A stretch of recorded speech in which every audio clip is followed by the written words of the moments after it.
This is advice that I've given to my seniors and peers alike, and I'm glad that I have a platform where I can just give it to a bunch of you all at once. If I'm mumbling at any point, if I'm not making sense, I've been up all night. It's been about 24 hours almost. So just go ahead and cut me off or let me know I'm becoming incoherent. But if there's nothing else to say, let's go ahead and get started.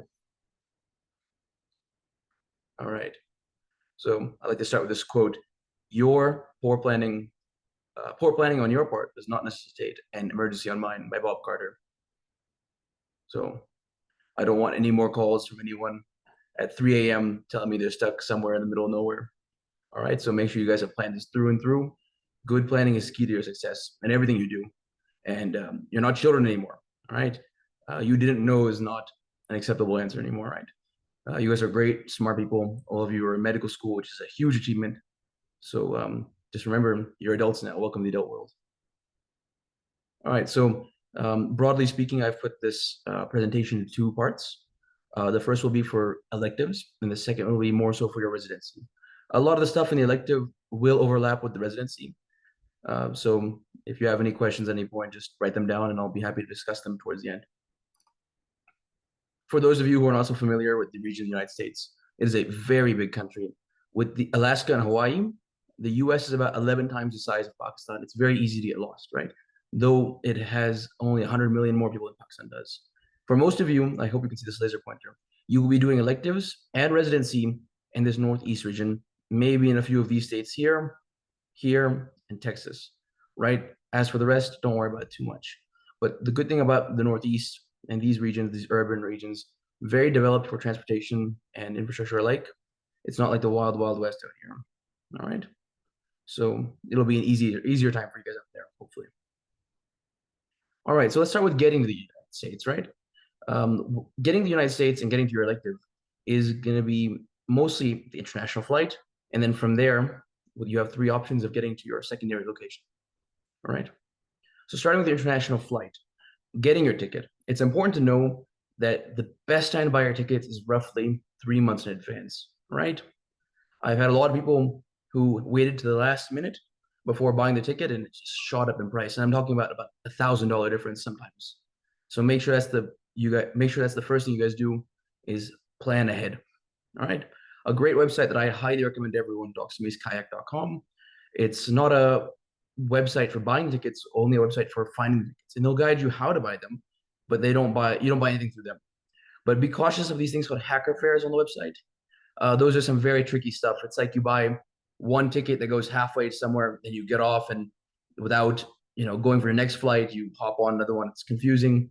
Just be very careful when using the website. It's my advice to you guys. Second, look for student discounts, right? A lot of people don't even know about these, but airlines like Turkish and Qatar, which will probably be the better deals you'll find regardless. Me going back and forth from Pakistan to the US, I've almost exclusively used these two airlines because they were just the cheapest ones. But Turkish will give you 15% off international flights with the 40 kg baggage allowance and a one-time free ticket change, which is huge. Life happens, right? Especially with you guys right now. It's a very uncertain time. Some of my batchmates have gotten stuck behind because of how bad this warfare has been for you. So you need these kind of things to help you out. And Qatar Airways will do something similar, but a little bit better. 10% off, then 15%, then 20, then 20 again, plus the 10 kg or another bag, depending on the route. And one thing I want to stress to you guys is join an airline alliance, get a frequent flyer number. For those of you who don't know what that is, we'll discuss that a little bit further when I have a little picture, but keep that in mind. All right. So this is Kayak, a little bit of what the website looks like when you're picking. You can pick what kind of fare you want, how many bags you have, right? Where you're leaving from, where you're going to, the dates. And when you click on the dates, it gives you this nice little calendar that gives you a little idea of what the prices will be and what the better days generally are, right? Usually avoiding holidays and just busy traffic days. Also up here, you can change the class and the adults. And there actually is an option to remove adult and put student. So maybe that'll be some benefit to you. But do keep in mind, whenever you fly any student fare, you must keep a student ID with you, the physical copy, right? So you don't want to get stuck behind or being forced to pay an extra couple hundred at the airport there and then. So here are if you didn't believe me, this is from Qatar Airways right here, and this is from Turkish. I'll give you about 30 seconds to give it a read. but these are their benefits, perks of joining their student clubs.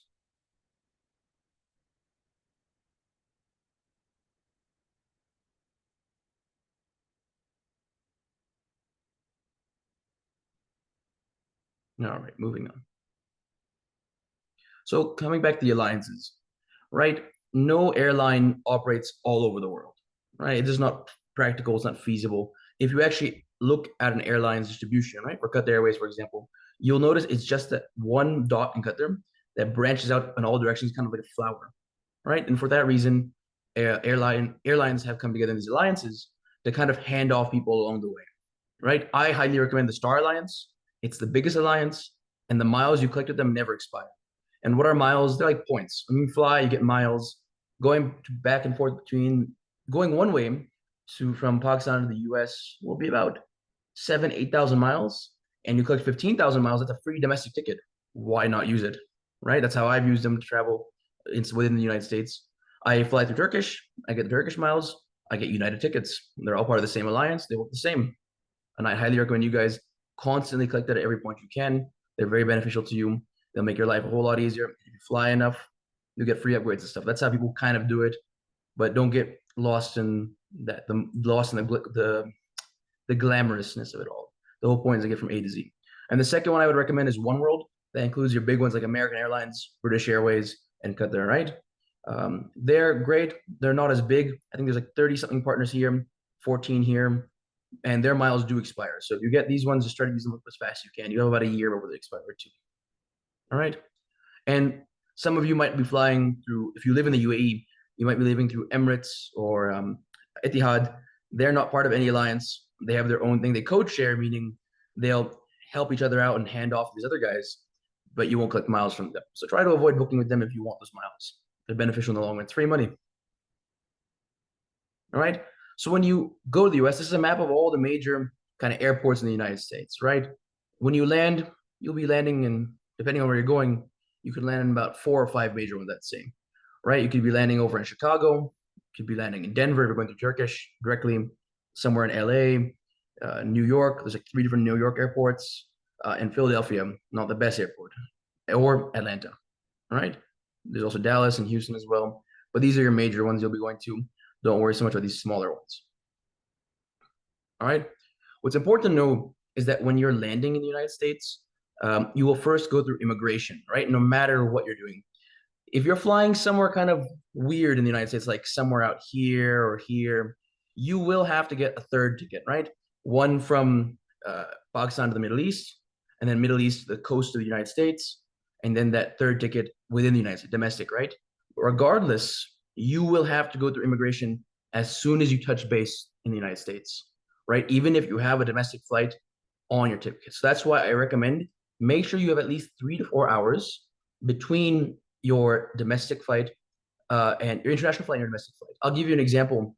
If you fly Qatar to somewhere like Denver, right, or Utah, the middle of the United States, again, there's Denver, there's Utah. You will have to fly from Pakistan to Qatar and Qatar to Chicago, right? And then Chicago to Denver. But in Chicago, you will have to get off the plane, go through Border Patrol, right? Do all the questioning, get screened through and through. And after they're done asking your questions, maybe they'll let you go. Maybe they'll ask you to come pick your bags. Regardless, you'll walk right past the agent when you're done and go to the baggage claim. I've seen people walk right through and forget, and that's an issue. You don't want that happening to you. Go straight, look for your bag. You're going to grab your bag, walk towards the door, and immediately by the door, you see another conveyor belt called recheck in or drop off or something of the sort. Look for the one that's on your airline and then just drop it there. Why they do that? It's so they can screen your bags before you go any further. All right. And again, leave ample time. I'm a citizen, but I have been stopped at Philadelphia Airport. Don't recommend going through there. They give a lot of hassle to people. I maybe made it to my next flight with 20, 30 minutes to spare after having a 4 hour layover, right? They can stop you at any point, make you sit down, and it's just a hassle, all right? Be very, very careful. Just be polite, be honest, be respectful, and you'll get through just fine. But yes, and then after you get through, it's still not done. You'd think after you drop your bags, you can go to your next flight. No, you actually, in some airports, you will actually have to leave the international terminal, which might entail going to a train if you're lucky. And for me, it entailed going out to the street, hopping on a bus, going over to the domestic terminal, going back out, checking back in after waiting out, and then after checking back in, then going back to the gate. It can get quite lengthy, quite confusing. So do not forget, you can ask for help from the airport staff if you need to, right? But most importantly, don't forget to reprint your boarding pass, right? If you're flying from Qatar Airways to Denver or Salt Lake City, you'll be taking two Qatar planes, and they'll give you those Qatar boarding passes in Karachi. But that third flight's through American Airlines. So you're going to have to reprint that for an American Airlines boarding pass. One thing that I always have to pull out of my friends' bags is food items and other prohibited items, right? You would think, it's not a big deal, but something as simple as a few nuts, some almonds, cashews, whatever, can end up getting you a $500 fine minimum, possibly jail time, possibly they send you back.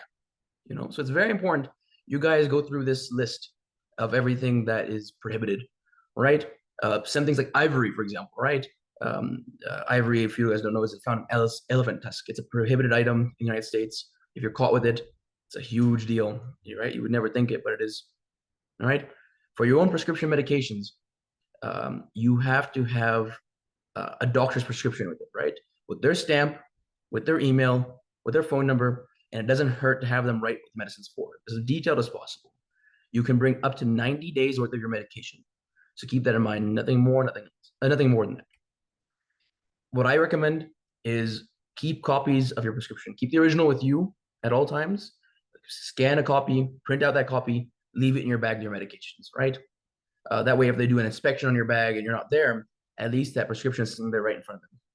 Oh, and I also forgot to mention, with these prohibited items, especially food, you can bring food to the United States, but it has to be factory sealed or cooked. Like roasted nuts are fine because, again, they've been roasted. And the reason they don't want to bring foods in these things is they can spread agricultural disease. Just like all you guys know, in every continent, there's different bugs that affect us humans. Same thing with agriculture, right? We don't want any famine or any agricultural diseases spreading in the United States. Remember to pack your own bag. Do not take things for the people. Do not let anyone pack your bag. A lot of airlines, when you check in, they'll actually ask you, did you pack your own bag? All right? Your friends are your friends till they're not. When you're out there and you're with something you're not supposed to have, your friend's not going to come rushing over to take responsibility, right? Again, you don't know what's in packages. You don't know what something's truly made of unless you're the one who bought it or made it, right? So I highly advise just find whatever excuse you have to. Be blunt if you have to. Don't take anything. For cash, don't take more than $10,000 worth of cash or other assets like gold or silver. The reason is if you take it that much with you, you have to declare it. And then they're going to make you pay taxes on it. This also includes jewelry, girls. So your jewelry can count towards this 10,000, right? And diamonds as well. So be cautious of that and just travel lightly. You can use it doesn't the money in your cards and stuff doesn't count, so don't worry about it. Do not sign something without reading it. I've been hearing reports. How true it is, I don't know. But I've heard recently people with green cards or visas would go to immigration, and after a long trip, people are tired, right? And also when there's someone of authority in front of you, you comply. They give them a piece of paper, they just sign it without looking. Those papers are usually allegedly to relinquish your green card, which is a permanent resident card, or relinquish your visa, and it gets sent right back. Not a fun position to be in. Read everything you're given. Do not sign anything without reading. All right? Don't keep anything stupid on your phone. A lot of people will tell you police in America don't have the right to search your phone. It's a violation of your rights. That's true for police. Border Patrol and Homeland Security are not police. All right? They're federal agents or whatnot. They have the right to search your phone. They cannot force you to give your password. They'll ask you to open your phone. But if you don't want to give your password, no big deal. They'll take your phone and they'll copy the contents.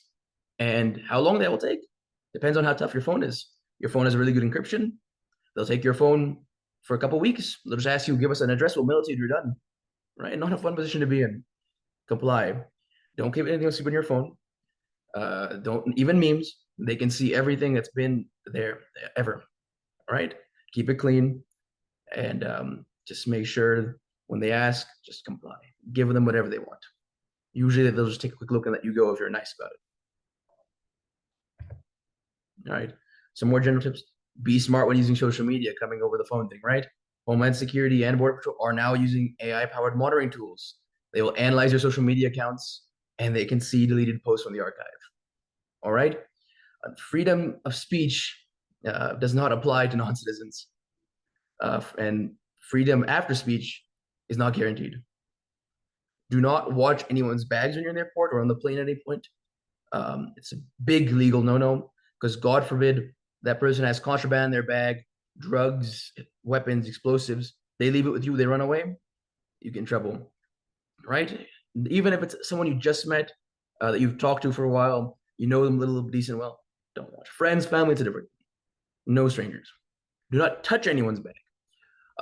There has been a case where an old lady was on a plane and she was struggling to put her bag up in the above head carrier, what it's called. But she asked another woman, like, hey, I'm old, I'm having trouble getting this up. Can you please help me get that up there, right? Turns out the lady was smuggling drugs. And the reason she wanted the other lady to touch the bag was she could get her prints on it. So when she got caught, because they will get caught eventually, one day or another, she started saying, that's not my bag, it's the other lady's bag. Luckily, a flight attendant had witnessed what had happened and defended the other lady, but be very careful.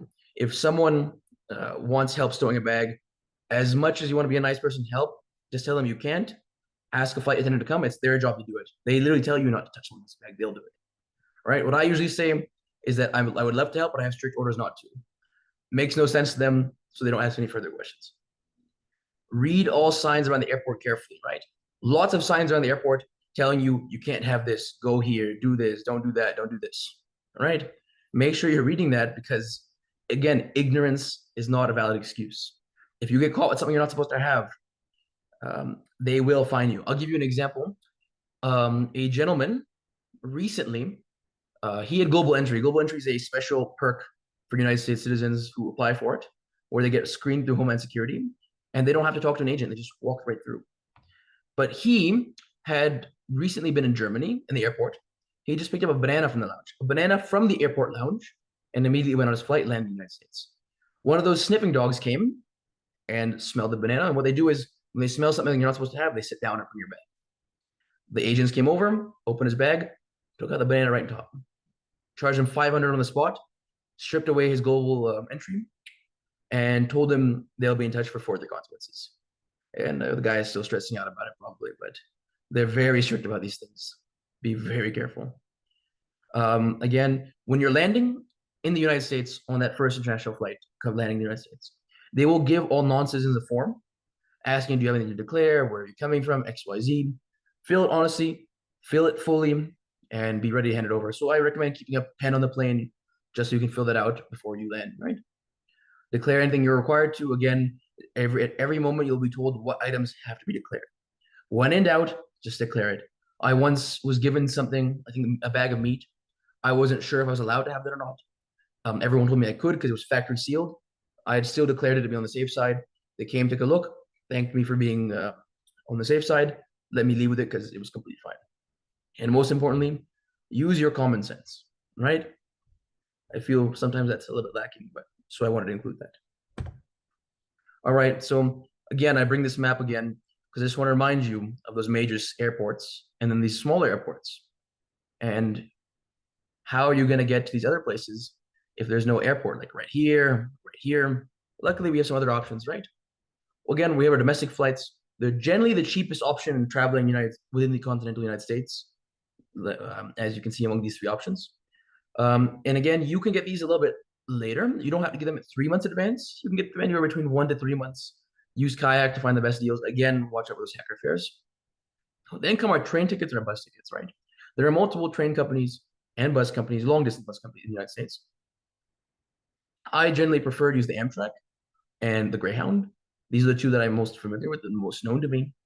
I can't comment on the other ones because I've never used them. So do look into them on your own accord. So otherwise, these are great when flying is not possible for some locations or destinations. And the advantage of these is they generally include 1 or 2 checked bags for free, right? No airline in the United States, I believe, gives you free baggage. Southwest used to, they're stopping that. So any of your seniors who are telling you, oh, Southwest use them, they give you discount bag, they give you bags for free and all that, not the case anymore. You will have to pay for your bags. And they're strict on the bags in terms of weight and all. So be very careful. And sometimes with the train, waiting a few hours can make quite the difference, depending on the route, of course. There's a route from one of the stations in Newark, which is in New Jersey. New Jersey, New York border is very close to, and I was going to Connecticut, right? One of the tickets I could have got on one of the routes would have costed me about $60 to $80. The other one was about 20 to 30. And the only difference was I had to wait 2 hours. Made a huge difference. I asked the lady what the difference was, and the main difference was it just skips a few stations, it was a little bit faster, and I didn't care for that. Right? So keep that in mind. So this is the Amtrak, again, the train that goes through the United States. You know, it goes right across, mostly in the East Coast. So again, you guys will be set out here. You'll be very well, very good about traveling with the Amtrak compared to the West. And then this is the website of the Greyhound. So if you guys go to their website, to find routes, it's pretty simple. You just click on the city or the station you want to go to, and it'll hide the rest of the dots. It only show you the dots that are on the route and show you the paths. So when you do that, you can just see where the nearest airport is or the cheapest airport is, fly there, take an Uber or a bus or something down to that Greyhound station, drive out. All right, very simple and very straightforward. Don't let all these dots confuse you. So I also wanted to show you the best way to plan your trips. This is Google Maps. Very simple. Again, like I was telling you, that Amtrak route right here, look at that, Newark to Stamford. Just take the train. There's different, you just open this option right here, select how you want to travel, and then you can look at the different options, how much time it'll go, how much time it'll take, and what buses or how much walking you have to do. And same for the bus route as well. You just turn that off, turn this on. It'll even tell you the Greyhound number. All right, it makes life easier from Chicago to St. Paul. You know, recently a lot of AQ students are going out there sort of for aligned electives. So keep that in mind. For accommodation, this is a big one, right? I get a lot of messages asking for help with this. It's a really tricky spot to be in because it's probably one of your biggest expenses, right? Some general advice I can give to you guys is well in advance, join some Pakistani Muslim American Facebook groups in the area and reach out for help, you know, guidance or leads or anything. You could also reach out to UPNA, the Young Physician Club or committee, I think it was, YPC. They have a Facebook group, they have an email on their website. Reach out to them, they'll help you as well. You could also join some random renter and housing Facebook groups in the area. But I recommend with all these, never give the money first, never send it ahead. Always offer to pay on arrival after you've inspected everything, seen everything, and verified everything, right? Another good option is Extended Stay America. It's a hotel chain. They'll give you a very bare bones hotel room for a very fair price considering the stay, and it'll include a few other amenities. I'd recommend if you do that one, do split it with a friend, though it could be a little bit pricey and sometimes. And Airbnb, always a great option, but just verify the hosts, make sure they have a lot of reviews or they're verified or are super hosts, right? Those are usually the safest options. You can, probably the most affordable out of actually all these, you can just pick a room option. So you'll get a room in someone's house. Might be a little bit uncomfortable at first, but you have to do what you have to do sometimes, right? And let's say, God forbid, you know, you just get stuck between accommodations, one thing canceled on you, or you got to change location all of a sudden. There's a great app called Hotwire. I'd highly recommend you guys download it and give it a try. How Hotwire works is you get really cheap rates on hotels, but the downside is you don't know what hotel. You just select the area that you want to be in, and they will just give you some listings, right? Hotel 1, Hotel 2, Hotel, no pictures, nothing. It'll just tell you this one has a pool, this one has this, it's 3-star, 4-star, whatever. It's the price. You select the one you like, and then after you paid for it, it reveals it to you. I've used it a few times, never been disappointed, so don't worry too much about it. Some other pearls I could give you guys in this regard is ask your seniors and peers for stay tips. If they've gone there before, where did they stay? How did they get it? What can you do to find something similar? Try to find electives in places with friends and family. A little bit of common sense advice, but I want to reiterate that because you have to plan. As much as we'd all love to do some fancy elective in Mount Sinai or Mayo Clinic or Cleveland Clinic, if you just cannot get the numbers and fees to add up, it's not worth it, right?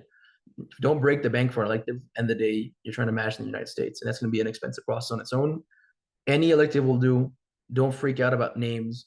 What they really want to see is the letter. Did the doctor write a letter that's generic, or did they find something special in you that really exemplifies who you are? That's what they really want to see. All right. And again, plan with friends and classmates to split accommodation costs. And a big advice I'd give to you guys is ensure accommodation is in walking distance to either the hospital or some form of bus route. All right. You can't be walking 2 hours a day each way to your hospital. You can't be Ubering every day. In some cases, it gets expensive very fast. All right. So be smart when planning. You can use Google Maps to kind of see the bus routes, find potential locations, and see how far it is from any stop. For phones, a great company that I've been telling people for 4 or 5 years now is Mint Mobile. If you have a phone that's eSIM compatible, you just pay for it. You can get 3 months in advance. Electives are usually 3 months for us. For other universities, I'm not sure. You can just pay for the 3 months in advance. They give you a code, and you put it in your phone, and you activate it when you want to activate. It'll start 3 months from there. And the best part about that is you land in the United States, boom, you have data, you have text, you have call, everything. If you don't have eSIM compatible phones, they can always mail you a physical SIM, but you're going to need a mailing address for that, right? So if you don't have a mailing address, you can also just go to local carrier. That's always a fantastic option, right? You can go to Cricket, and that's a great budget option that you can go to, as well as you can go to Verizon or AT&T or T-Mobile, whatever is in the area, whatever has a decent deal going on. But what I do advise is be careful of the deals, right?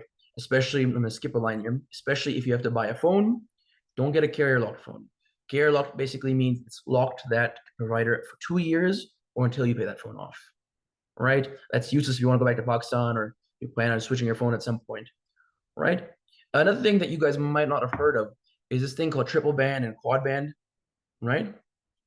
And what you need to do is make sure that your phone is compatible with quad band, because Pakistan uses a mix of both. If you do not have triple quad band compatible phone, you might have to buy a new one before you come. So keep that in mind, or you can just buy it when you come, whatever is convenient for you. So in terms of bank account, many AQ students open account at Bank of America. I don't personally recommend that. Maybe it's the easier option for some people, but it's not a special bank. And when you're coming to America and establishing your credit history and your credit card and financial freedom, it all starts from the very moment you get there. I highly recommend to you Chase Bank. It's the bank that I use. It's the biggest bank in the world, has the most ATMs, and has some of the best credit cards, and especially for traveling, really like to travel back and forth. When you open an account, you will need an ID plus proof that you're legally residing in the United States, some proof of address, like a utility bill or some contract that you're in this place for a while. You need a letter of admission into your medical college with your expected graduation date for your Chase College account, which will negate those fees, right? The fees will be about $15 a month, unless you have a minimum of $1,500 sitting in that account, or you're getting deposited about $500 every month, which you guys probably won't be getting deposited. So that account will be fee-free till the age of 25 or 1 year after graduation, whichever comes first. As far as transportation goes, we all know about Lyft and Uber. Some minute differences between the two is that, again, they're more or less the same. One is usually cheaper than the other, depending on the time and what ride is available. But just remember that Uber has an option where you can share a ride, right? Where someone will get picked along the way, or you will join someone else's ride. It's a lot cheaper. It makes a big difference, but might be a bit awkward for some of you more shy people. But I highly recommend it if you have to go somewhere and you're not crunched for time. Public transportation, by far the cheapest option. This includes the subway, this includes trams, this includes buses, right? Cheapest option by far. You can get monthly passes. You can, again, use Google Maps to see the best routes, but make sure you purchase the appropriate zone and the appropriate fare. Appropriate zone meaning sometimes cities are sectioned off in the zone 1, 2, 3 airport. Look at where you want to be going and make sure you get the pass that reflects those zones and you're not traveling outside those zones. If you get caught traveling on a bus or something or subway without the proper ticket, when they come and check, it's I think a $50 fee, and they fine you with it, or they keep it on the record, and you don't want that on your record, right? Coming to the United States, you're committing a crime, not going to be very good for you when you try to come back around. Other than that, make sure you're getting the right fare. There's like a senior fare, disabled fare, children fare, student fare. You guys get the regular adult fare. You're not eligible for students in most places. They usually mean students in local colleges. All right, and that doesn't mean elective students, people who are proper enrolled for 3-4 years in local colleges. So it sucks, but just saving you the hassle in the future. And of course, you can always get a bicycle. You can rent them from whatever shop, get a little bike club for yourself, and they work great. I've had a friend who did it. He would go 15, 20 minutes every day. This was also his workout. So I highly recommend it. So here again is comparing Lyft with Uber with public transportation. Again, with Lyft, you can see it's a little bit cheaper than the standard Uber in this case. I checked these both at the same time, going to the same location. But you will notice that the share down here for the Uber share, it's a whole $13, $14 less than that, about $10 less than that. Great option if you're not pressed for time. And of course, you got your bus with your two different routes. This one tells you take the Newark Airport Express bus, walk 6 minutes, take the M1, M2, either bus works. Something similar here, the M3 or the M4.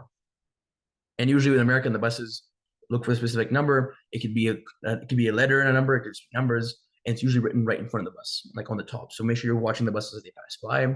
You're not getting on a random bus, right? All right, food. The average cost of eating out is $13 per meal, and that's just at a standard kind of run-of-the-mill restaurant, not somewhere fancy, just like McDonald's or something, right? The average cost of groceries, however, including both food and supply, is $270 per month. Huge difference, right? You guys can do the math. If you're eating even twice a day or once a day for 30 days, it adds up. Walmart is generally your best friend when it comes to shopping, right? Walmart prides himself on cutting costs to be the cheapest out there and everything.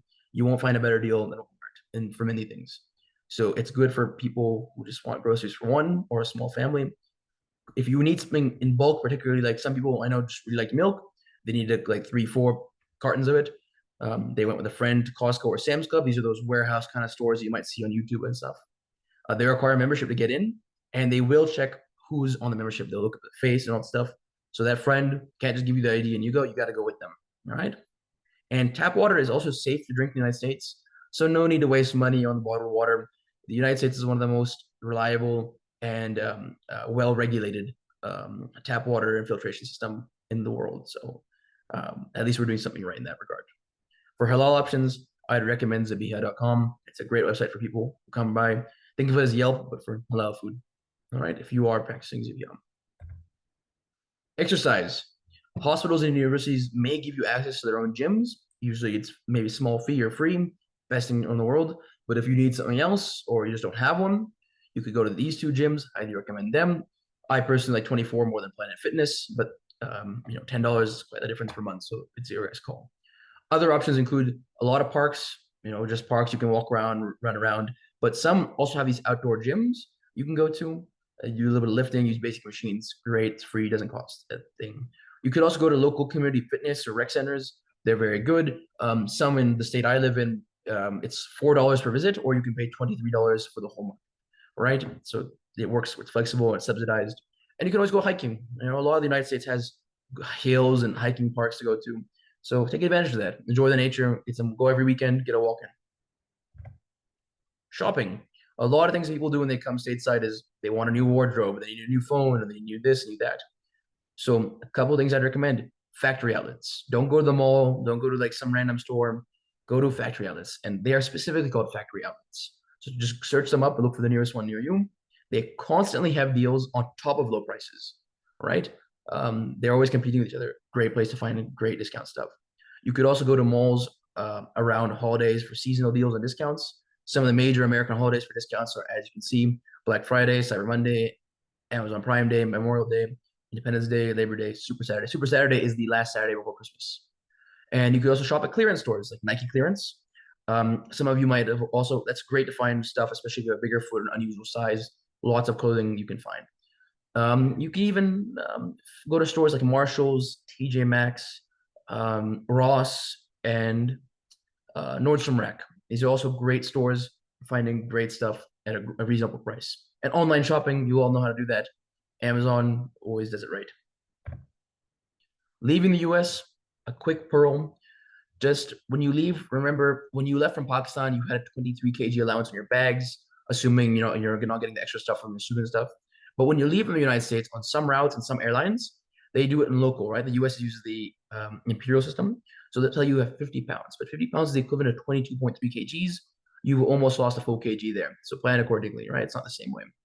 Reprint your boarding pass. If you have a domestic flight before your international one on the same ticket itinerary, you have to, even though when you board that flight, they're going to print you 3 boarding passes, you still have to reprint your international ones, right? Like I told you, if you're flying American Airlines, that first domestic flight, They're going to give you 3 American Airlines boarding passes. You're going to have to get there, go to the Qatar desk, ask them to reprint your boarding passes for the other legs of the way on Qatar Airways. So don't forget that. They won't let you board. When you arrive at the airport, make sure you get there 2 hours before. It is very hectic in the United States sometimes in terms of traffic and the airport itself. Don't chance it.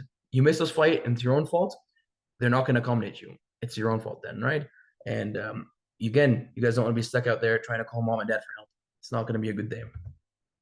So that kind of concludes the elective portion of this, what to expect when you're going to electives in the US for the first time. Now I'm going to talk more about residency and kind of living stateside. And this is more of a financial aspect, right? Some stuff you guys might have never heard before. Maybe you have. Maybe there's some terms that you guys have just heard floating there and not sure what they meant. All right. So let's go ahead and discuss some of those. So the biggest thing is saving money.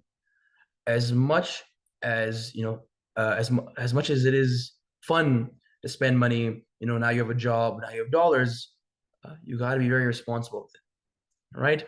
You generally want to remember the 50-30-20 rule. 50% for needs, those are mortgages and bills of all sorts. Then 30% for wants. And wants is very, very strict. Wants even includes like a gym membership, right? Why pay $15 for a month when you could easily go run around the blocks, just push it home? That's still a want. So you have to be honest with yourself and clear with yourself. What can you do to cut costs at all corners, right? And the other 20% goes to savings, right? You should aim to have at least 6 months worth of expenses in your bank at all time, right? And God forbid something happens, you're out of a job, you get injured, you have quite a bit of money saved up to help you out. And remember, don't put too much in your savings, right? Don't bag hold, because money sitting in your bank is losing value. And I'll explain a little bit what that means. But first, I want you guys to understand the stock market. You might have heard a lot about the stock market going up and down and crashing, especially in recent times. The stock market historically has always gone up. Starting from 1900, look at that.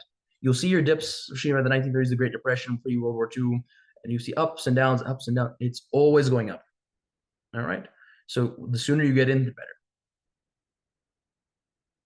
And one thing I want to advise you guys is people buy up here, they panic, they sell down here. But if you just wait a little bit, it comes right back up. You should never panic sell. This is the time you should buy more stock, if anything, and then it'll come right back up. All right. So keep that advice. Don't panic sell. So the stock market, again, when invested correctly, it is a safe and a viable way to grow your money in the long term, right? To get started, you're going to need an open account with a broker of your choice. I recommend Charles Schwab, fantastic brokerage. They have free tools for both analyzing stock and learning how to invest in all forms. You do need to have a social security number point. So this will be, again, when you're working, you're resident, you're legally working in the United States and have a social security number. So a couple of things to keep it very simple that are safe to invest in are mutual funds or ETFs. They're more or less the same thing.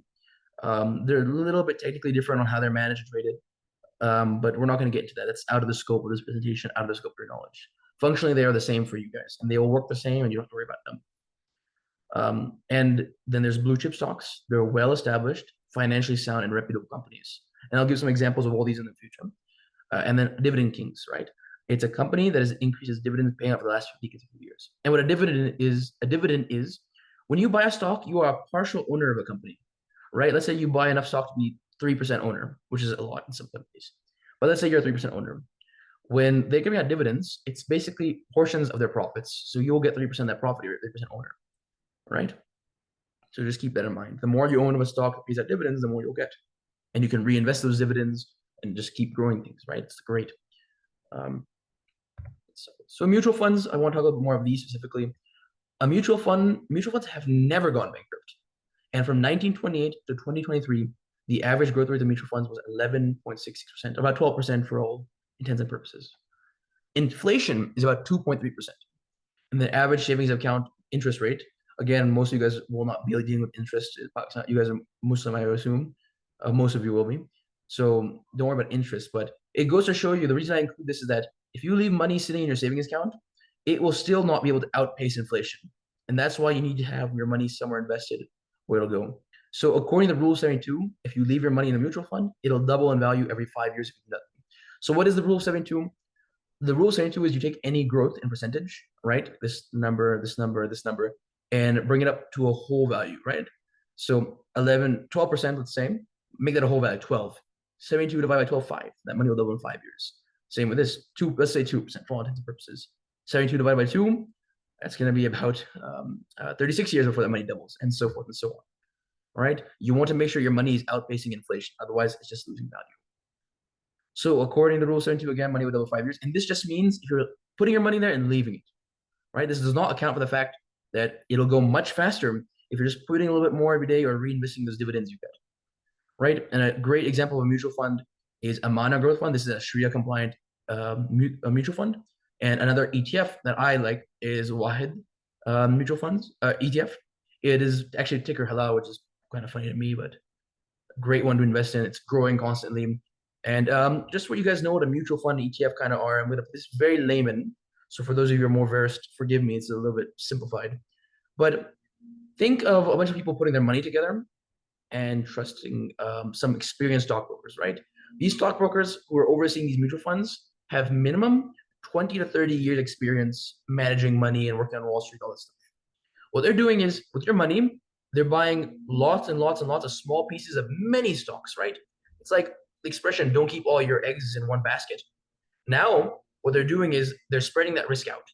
And that's why they never go bad, because if one stock goes down, usually the other compensate. And what they do is they watch if a stock is truly going down, they swap it out with another one that's going up at the same time. So they're very, very good about watching these things, right? And some of those blue chip stocks I was telling you, again, these are more established companies. We have Apple, Johnson & Johnson, NVIDIA, 3M, Procter & Gamble, and so forth and so on.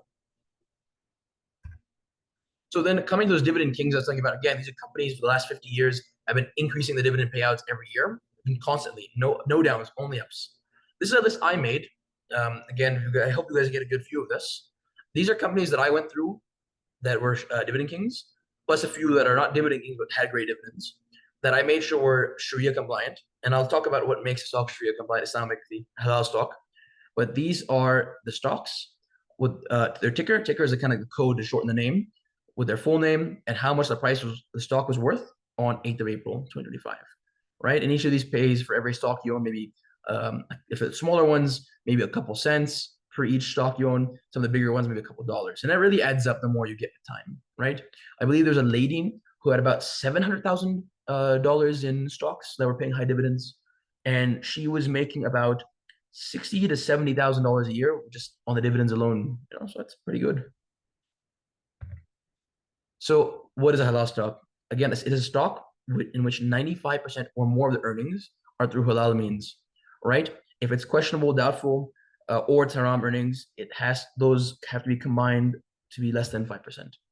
And for that little questionable or haram portion, you just pay sadaqah to offset the haram portion. This is not me saying this. This is what the Islamic Council, I forgot which one, but one of the more international ones decided unanimously, all of them.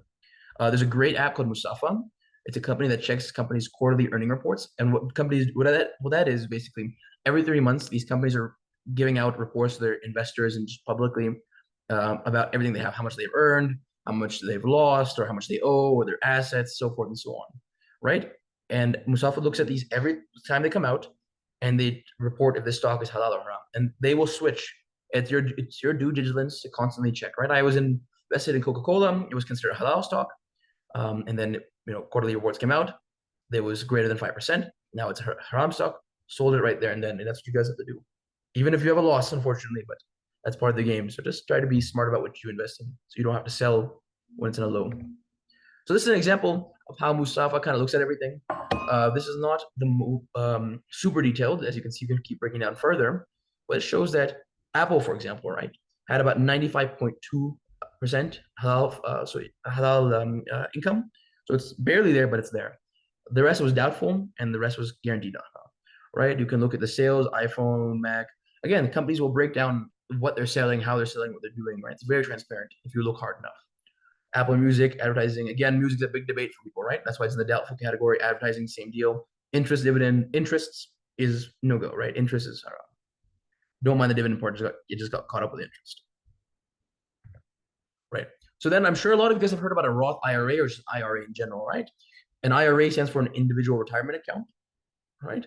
And a Roth IRA is a specific one, right? It's a special kind of one where you can contribute after-tax money. After-tax money meaning you have your earnings, you pay your taxes or not, you know, you contribute.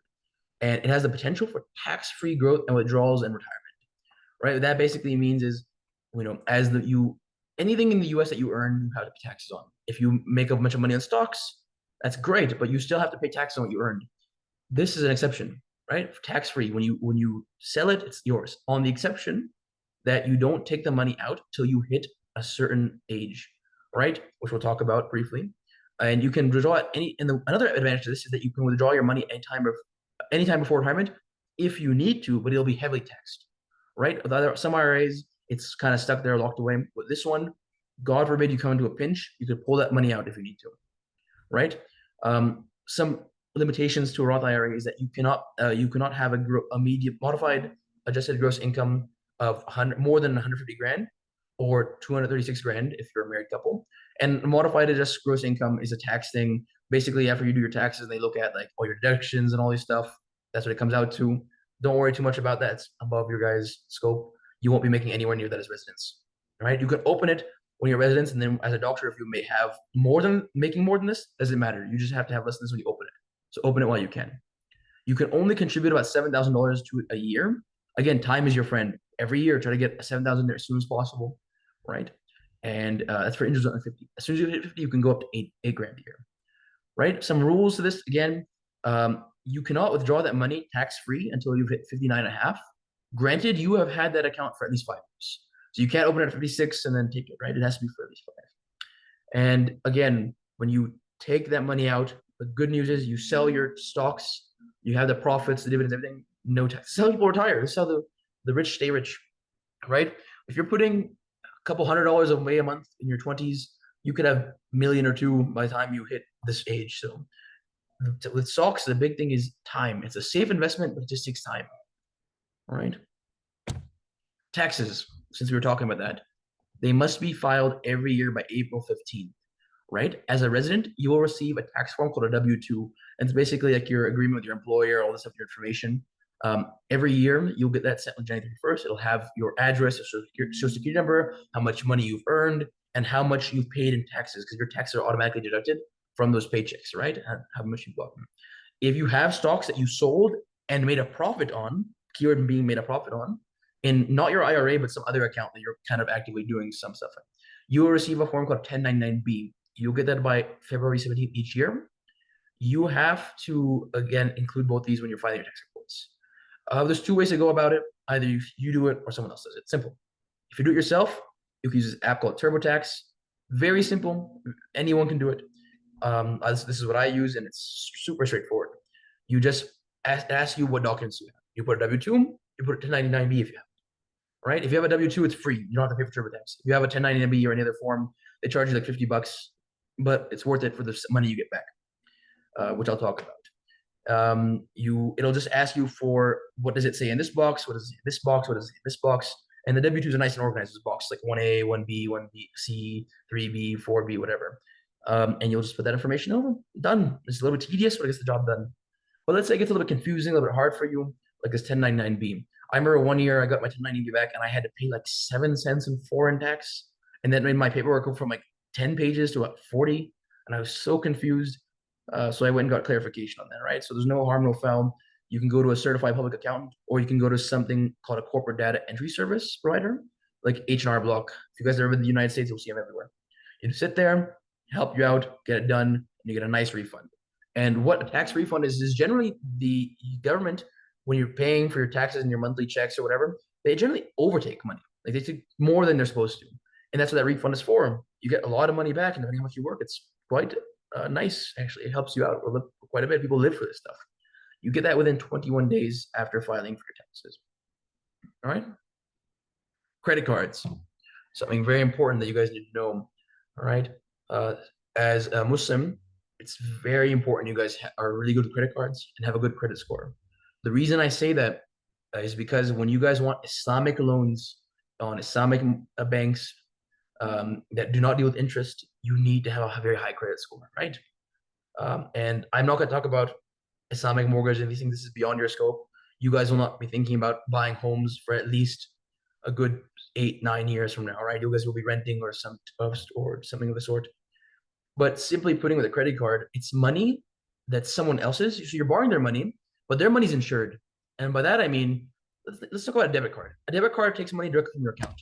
If someone stole your card and started spending your debit card, sucks. You're not getting that money back. The bank's not going to help you. Nothing. It's gone.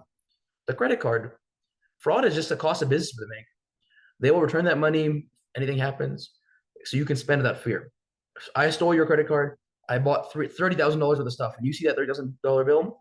You call your company, say, "Hey, I didn't buy this motorcycle. God knows where. That's not me."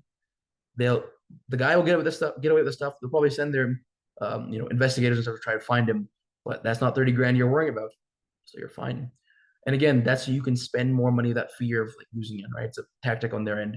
I think it's something like for every billion they lose in fraud, they make $20 billion back, and so in interest and other stuff. So they're not worried about it. Having a credit card is also good for collecting points and miles whenever you make purchases. You can redeem those points and miles for cash, for flights, for hotel stays, for upgrades on flights, and lots of cool stuff. That's what most people do who are flying first class. No one pays for that out in cash. They use miles or points. Typically, you can earn 1 or 2 points per dollar spent, right? Each point is the equivalent of 0.01 cents. So when you guys see those credit card offers that say 100,000 points on signing up, now you know it's only 100th of what it actually is in dollars. So that would be like what, $1,000, which is not a bad sign up offer, right? And different credit cards may offer different points for certain expenditures. So it's good to have a few different credit cards for that reason. What I mean by that is some cards will give you 2% back, 2 points back on all groceries or all expenses in general, right? But you might have another card that will give you 3 times back on travel, another card that will give you 3 times back on eating out, right? It's good to have 2 or 3 of these cards so that way you can spread out your money on these. And I will talk about why you don't want to use up too much of your limit on each card. But it's good to have a few, but don't get too many. That'll lower your credit score, right? Credit cards also offer other incentives that are kind of catchy to people. I'm sure you guys have heard of like Amex and all those famous cards that give you like super cool benefits. It's all gimmicky in some cases, but sometimes useful. Some credit cards will give you free streaming services like free Spotify, free Netflix, free Hulu. Sometimes they'll give you travel insurance. If you have a travel credit card, every ticket you buy, completely insured. Flight gets canceled, you miss a flight, they'll refund you. Some will give you access to lounges, like either their own credit cards lounges or any lounge across the world. Some will give you straight up $300 every year and say, use it on travel. It's a travel credit. Things like that. And the list goes on and on and on the benefits that each card can provide. Your credit score is a marker of how likely you are to repay your loans, right? The higher it is, the lower your insurance premiums and the better terms of loans, right? And how to improve your credit score is make your payments on time, use less than 30% of your credit line. And that's why I was telling you guys, it's good to have a few cards so you can kind of spread it out, making sure you're not going past 30% of your credit line. Keep older accounts to have a longer credit history. Again, if you have a longer history and you're pretty stable most of the time, it gives you a better credit score, right? Versus someone who's had a clean record for 2 years versus someone who's had a clean record for 22 years, right? Limit the number of credit card applications you have. Every time you go for a credit card application, they do this thing called a hard inquiry. And that kind of lowers your credit score. Why that happens, I don't really know. I don't think anyone really knows, but it just happens, right? It's quite complicated. And make small repeating payments, right? To show that you're good on your stuff. Get a Netflix account, get a Netflix subscription, even when your guys are back, if you get a credit card while you're on electives, and just pay for Netflix on that, right? For a while. Show that longevity, that you're paying things off regularly and you're being really good about it. All right. And remember, they look at your payments through all of time. Anything you miss throughout all time will always be on your head. So make sure you're good about your payments at all times. Don't get a credit card if you're not ready. So here are some great starter cards. Feel free to take a screenshot of this, or I'll share this presentation. Each of these, have their advantages, right? This is from Forbes, a really great magazine. I would recommend if you guys have a Chase account, get this Chase Freedom Rise. Everyone takes Chase, right? This Discover card, I will warn you guys, Discover is not accepted by a lot of places in the United States and across the world. But there is a way to get around that. If you can get a Discover card, you could link it to Apple Pay. And Apple Pay is accepted everywhere. And Apple Pay accepts Discover. So your Apple Pay will charge your Discover, while the Apple Pay itself is being charged for something else. And the great thing about that is the Apple Pay will never surrender your credit card number. So less likely to get stolen and less hassle for you. and it just everyone works out, right? It's secure. But yeah, just take a look at these. Each of these has its own things. Do your research. Some of these, I think these two specifically require a deposit since you're a new guy, right? They're gonna take a deposit initially. I think the other ones don't. Each has their own advantage. So again, here's a kind of breakdown of what a FICO score is. It goes from 300 to 815. You want to be somewhere over here in the green or blue. Obviously, the higher the better, but this is pretty good. Your life will be very comfortable if you're in one of these. So to kind of end things off, I want to show you this breakdown to give you guys a really good idea of why it's important to have good budget when you live in life and putting your savings away properly. So let's say the average first year resident before taxes makes about 64 grand. After taxes, take away that money the government owes, it's about 52 grand. Let's say you get a one bedroom apartment, right? You like your space. It's about 1,800 a month. Food, again, this is like including eating out and kind of hanging out regular. Car payments, gasoline, internet, phone bills, liability insurance for your car. That's required by law to have some kind of liability insurance if you have a car. Renter's insurance, life insurance, and then those are your total monthly bills. That's how much you'd have remaining if you're living the average American life. Remember, if you want to live the average American life, you will be miserable like the average American. So be smart about your money. Instead of that one bedroom apartment, get a studio. Hell, good, live in your friend's basement. Do what you have to do. Stop eating out so much. Get a cheaper car. Hell, get a used car and get an old Japanese beater. Who are you trying to impress? Right? Drive a little bit less. This means you live more fuel efficient. Right? Don't get such a fast internet plan if you're not using it. Get a cheaper phone plan, and so forth and so on. Get a better credit score, and these scores will go down too. Your insurance will be less. Right? It's all about being smart, making right decisions, and being aware. I highly recommend you guys, if you have payments, keep receipts of everything, right? So you know how you're spending, track it on a spreadsheet, but just be aware. And that'll be your biggest friend, right? If you're spending money without thinking about it, it's going to come back and bite you. All right? Thank you so much. Thank you so much, Adam. That was very helpful. So we have a few questions that we'd like to ask you right now. So Sure. the first one's from Taha, a fourth-year medical student at Continental Medical College. He's basically asking how useful a letter of recommendations would be after tele-rotations, since they generally cost way less. Tele-rotations. Yeah. I do know that the United States wants to see you physically here. They want to see you hands-on. They want to see you in the area, right? Because telemedicine is not giving you the best image, right? You got to think if you're in a position where you're hiring someone, right? Out of all these people, what sets everyone apart? What makes this person better than that person? Why would I take you? Like you might have a great letter, but the guy like he was in telemedicine. You talk to patients every day. You logged in on time. Great. But why would I pick that? There's another guy who's driving every day. He traveled halfway across the world. He drove every day or walked every day, was always on time, stayed there, talked to patients, examined the patients, saw them in person, made that bond, etc. Right?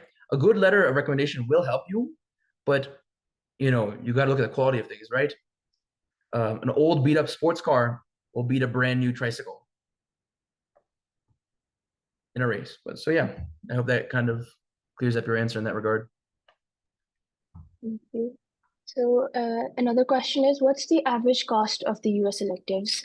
And are there any hidden costs the students might miss during the electives? So a lot of the electives I looked at can range anywhere between $1,000 to $4,000, and that depends on a lot of factors, right? Some will be upfront, like the University of Toledo was for $2,700, including accommodation, including a shuttle where they'll pick you up from the airport, including the clinical elective itself, and including insurance, and including a lot of things. It was just $2,700, hands-on and everything. And then the University of Colorado was $4,000, and all they gave you was the clinical elective, no housing, nothing, right? So it varies on elective to elective, and some are free. You just apply for them, and if you get in, it's free. Some make you pay only $500 for an application fee, which is non-refundable. You pay your application, you lose it. You lose it if you don't. You don't. But if you get in, you're free, right? And they'll accommodate you and everything too. And some, again, they will offer accommodation, but it's an add-on. The University of Colorado doesn't do that. University of Utah does. If you pay a little bit extra, they will accommodate you. But again, you have to read the fine print of all your electives. All these institutions operate according to their own policy. Following up on that, are there any downsides of a free elective? It depends. If it's a free elective, if it's hands-on and it's in a learning center, it's great. If it's but if it's like, you're just observing someone, you're just kind of standing there doing an observership that's called an elective, it's not going to benefit you first off in terms of your learning. Secondly, it's going to reflect in your letter, and third, people usually know these things, right? It's a small world, so it's not going to help you. Again, it's better to do the real deal and do your best. If it's a free elective and they're giving you hands-on, it's at a decent institution, doesn't even have to be a university, it could be a community center. As long as the doctor writes you a good letter, you did some stuff, made that bond, you build those connections, it'll be great. But again, it's very situational. Could you provide us some more details about finding safe and affordable accommodation and how far in advance someone should start looking how to ensure a place would be safe to stay? Okay, so the best way to look at how safe a place is look at crime statistics. You can find heat maps, and I don't know if you guys know what a heat map is, but it's just a map of the city, and they kind of put in grids, and the places that are more dangerous or more filled with the issue are redder, and the places that are better, more green, more blue. That's why it's called a heat map, right? So you can look at crime statistics, look at a heat map of the area, um, and you can also talk to some people out there who are locals. Maybe ask the university for guidance if they offer you to, like, because sometimes the coordinators will ask you, please reach out if you have questions. You can ask them what these things; they'll advise you. But you need to do your research beforehand. I would say in terms of looking, as soon as you know you're going there, start looking. Months in advance if you have to, because it's hard. I cannot tell you how many times people have come to me asking for accommodation, and I just can't help them because once it's a week away, 2 weeks away, what can I do? You know what I mean? I provided all those places; those are the best sources to get legit housing. Nothing will beat, having a family member or relative. But you need to start looking in advance. All right. So again, I will share this presentation and feel free to look through it if you need to. All right, thank you. And then there's just one last question. So what should students know about insurance policies during their electives? So it depends on institution to institution, right? If you're doing an observership, nothing hands-on, you don't need anything, all right? Some places will ask you to get malpractice insurance on their own, and some places will provide it for you, all right? And don't forget, malpractice and liability insurance are two different things, all right? I've never seen a place that asks for liability insurance. They almost always ask for malpractice. Do not listen to your friends who will misguide you. I know people who will lie about having malpractice insurance. They just buy liability insurance. That is not acceptable. Right? If you get caught, God forbid something happens, you're in for a world of hurt. The risk is not worth the benefit. All right. Every institution will have their own guidelines. Like, you must be, for malpractice, they might say you must have a total of 300,000 in total, and then 100,000 for every incident kind of policy. Meaning, for every time you mess up, you must have $100,000 a coverage for that event and $300,000 total. That's one example of one I saw, but it can vary from institution to institution. Thank you so much, Adam. So we'll be wrapping up now. Are there any closing remarks you'd like to add? No, just be smart, be safe, don't take shortcuts, and plan well in advance, and you'll all be good. Thank you so much. Thank you so much for your valuable time and for sharing your insights and experiences with us. And thank you to everyone for joining. There's a feedback form that we'll be sharing. Please fill that out, and we hope you found the session helpful. All right, thank you so much. All right, take care. You too.